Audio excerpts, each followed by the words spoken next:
So we're doing our second video, day 4, on the section of our training regarding the value of family.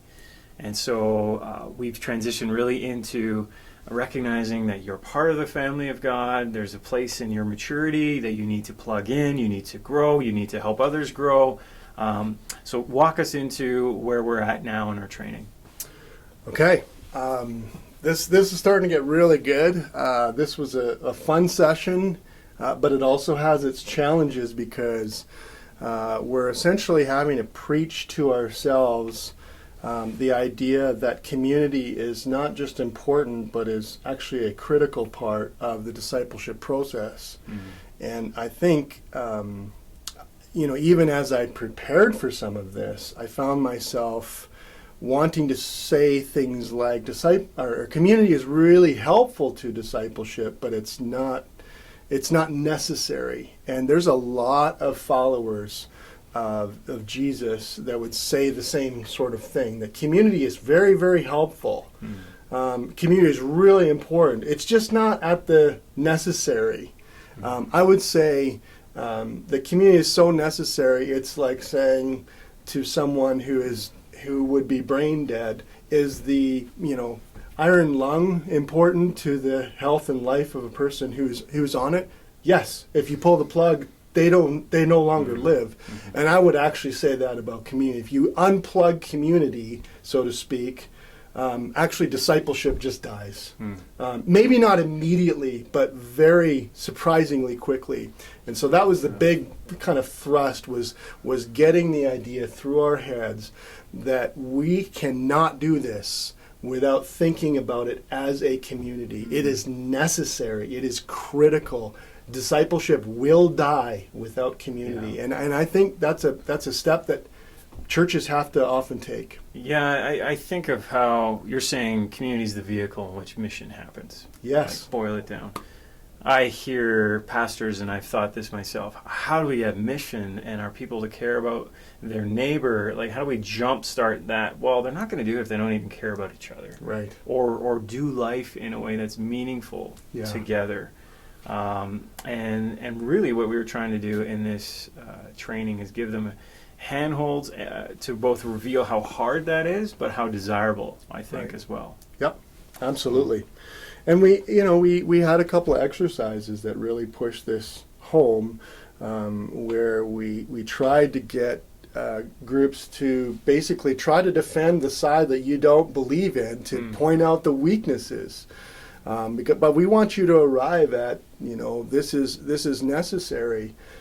Because once an entire church believes that community is necessary, they'll find ways to gather. They'll find ways to be together. They'll find ways to do mission together. Mm-hmm. And what's more is, it'll be attractive to them and to those who don't believe. I can guarantee you, particularly in this time of COVID, communities that love each other, accept one another, have grace for one another, look past differences with one another, are going to be incredibly attractive. Mm-hmm. People are just going to want to find out why you're like this. Mm-hmm. How did you get like this? Why are you like this? How do you keep doing this? Yeah. I mean, right now, the social media kind of world that we live in is a place where we get canceled out. What if there was a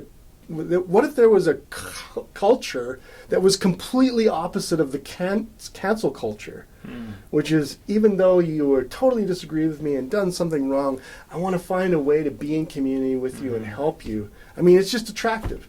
So I think this is a really helpful part of our Adullam training, and this is where we're starting to land some of these gospel principles, that if you forget the gospel, you can't really live in community, because you don't have a way to forgive, you don't have a way to be accountable, you don't have a way that challenges you.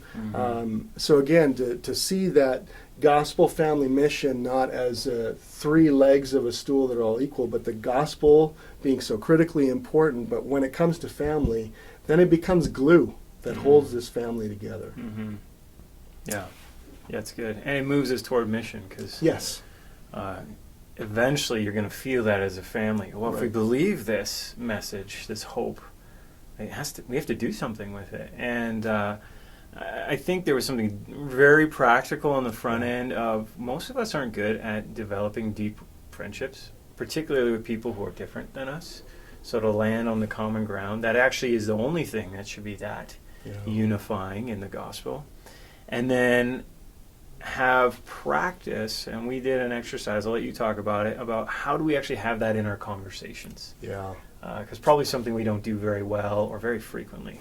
Yeah, and this got really practical for me personally a number of years ago when I had to learn some hard lessons about, if you know me for longer than 30 seconds, you will know, and Aaron does, he's already smiling, I love to talk. Part of that is I'm a verbal processor, and so part of the way I understand is by talking it through with someone. But it can certainly come across as very self-centered, and to be honest, many times it is self-centered. And I have learned through, I think, the experience of my wife and my wife's family in particular, that very early in my marriage, I realized I was not good at helping disciple someone because I just didn't know how to ask questions. I just didn't know how to think beyond myself. And any good parent, any good grandparent, they ask the best questions. That's why we love hanging them around them, because good questions, they make you think.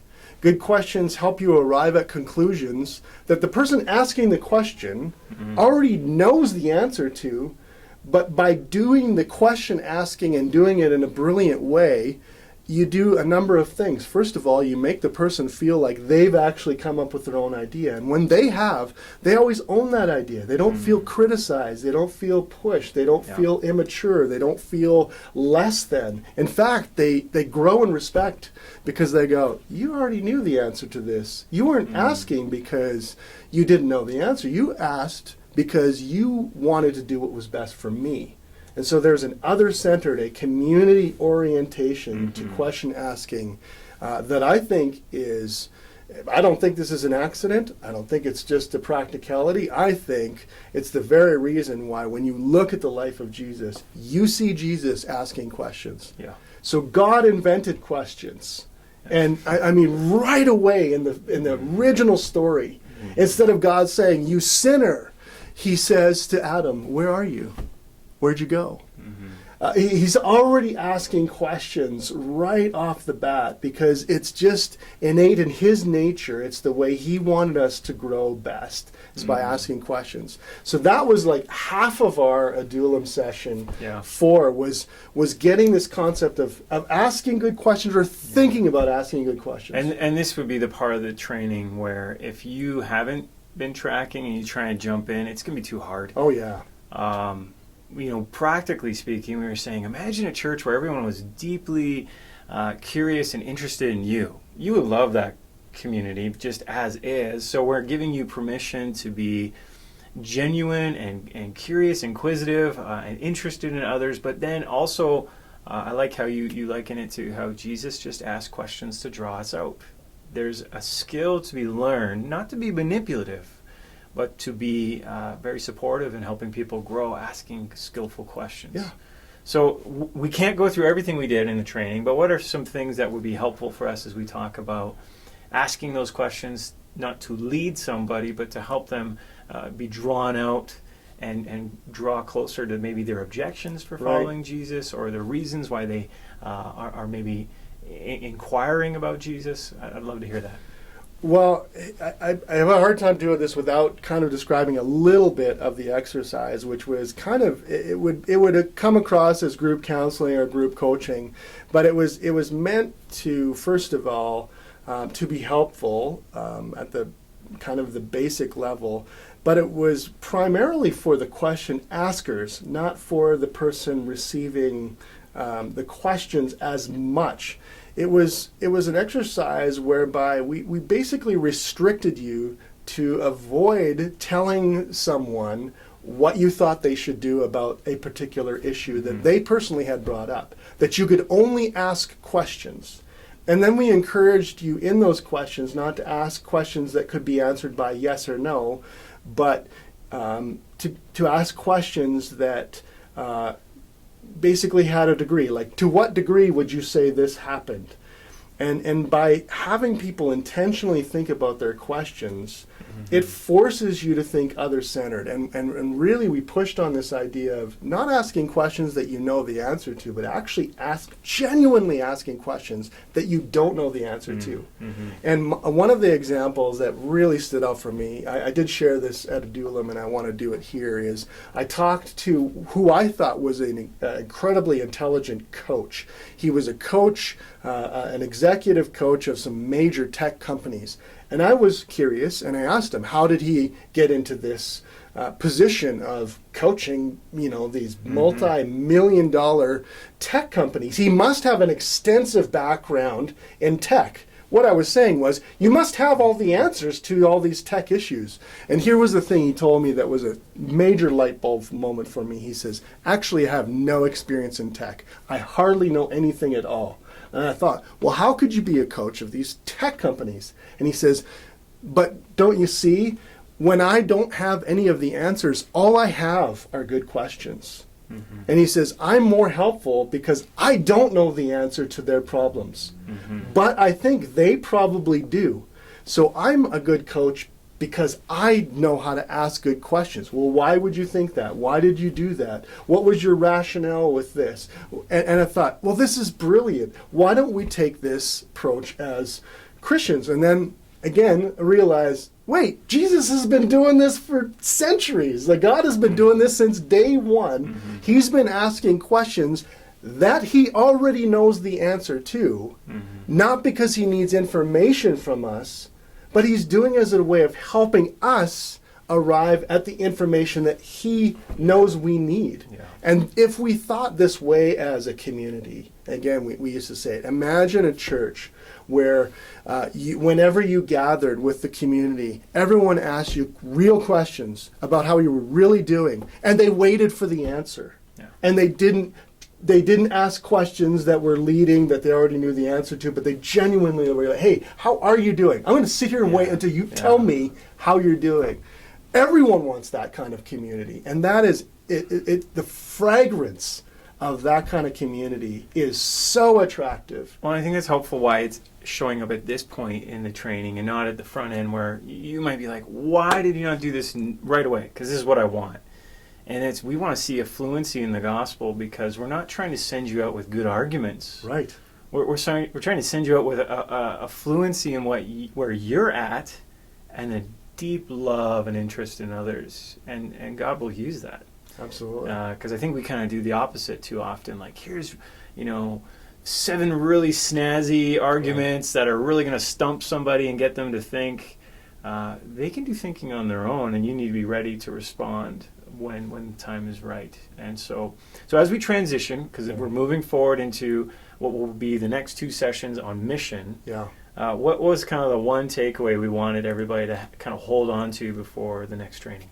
Well, I really do hope that this idea of questions and questioning and asking questions is in people's kind of mind, and the taste, so to speak, is in their mouth as they come into session 5.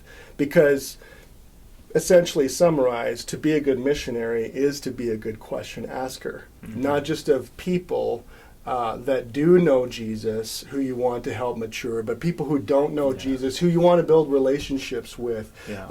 Asking questions of the inanimate part of your mission, which is, what's the culture like? What's your city like? What does your city need?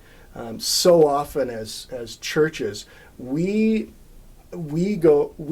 have this idea that I know what my city needs, so we'll do this, instead of going, wait, shouldn't we spend some time just asking our city what the city thinks it needs, and then going from there? And we're actually going to do a number of exercises where you see one of the best missionaries ever, Paul, primarily spend most of his time asking questions and learning about his people and the culture before he ever opens his mouth to share the gospel.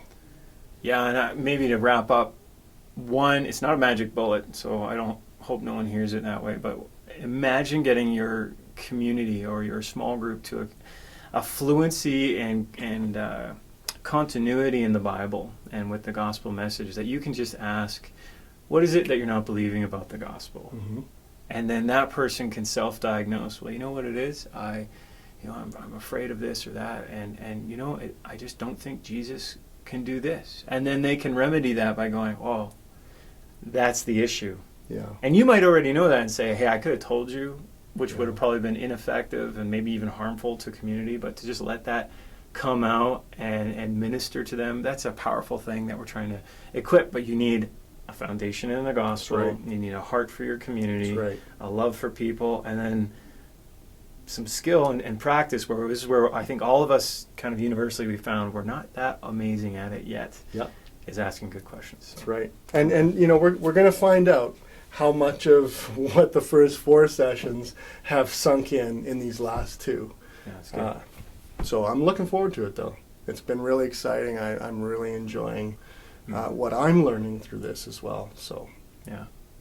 Well, thanks for watching this. We look forward to catching you at our next training. If anyone's watching this possibly the week before Easter, we are connecting on the first Saturday after the Easter weekend. So join us on that day. We look forward to seeing you in our training. So see you then.